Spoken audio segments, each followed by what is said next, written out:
3個機場，3個重要嘅機場，一個雅美、羅湖同埋山打根。雅美4億幾，馬來西亞機場公司會投資擴大成個雅美嘅機場。羅湖1億2千萬，政府撥款去擴大羅湖嘅機場。山打根嘅機場幾年前擴大咗啦，不過再加大多少？加多2個 LV 入口站。正話機場俾咗個計劃書我啦，2400萬，我會喺交通部批准加強山打根嘅機場。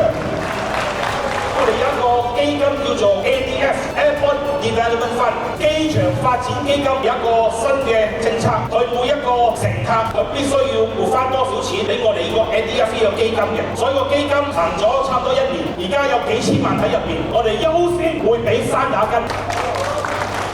所以我哋喺中央政府一定會繼續做事嘅，例如機場發展、擴建我哋嘅機場，吸引更加多航空公司飛嚟山打根，推廣成為旅遊地區，海鮮可以吸引遊客，亦都可以出口，空中絲綢之路高峰會。呢個咩概念呢？我哋嘅貨運機場同埋中國河南省嘅鄭州機場雙機場嘅合作，貨源集中喺吉隆坡國際機場，直接送到鄭州國際機場。榴蓮已經開始出口到中國啦，淨係榴蓮唔夠嘅，我哋平時仲有咩出產可以去中國呢？其中一樣嘢就係我哋沙巴嘅海鮮，我哋要有冷凍嘅呢個設備出產到中國大陸，帶動我哋地方上嘅經濟，帶動我哋嘅旅遊業，帶俾大家更多包嘅商機，提升大家嘅生活。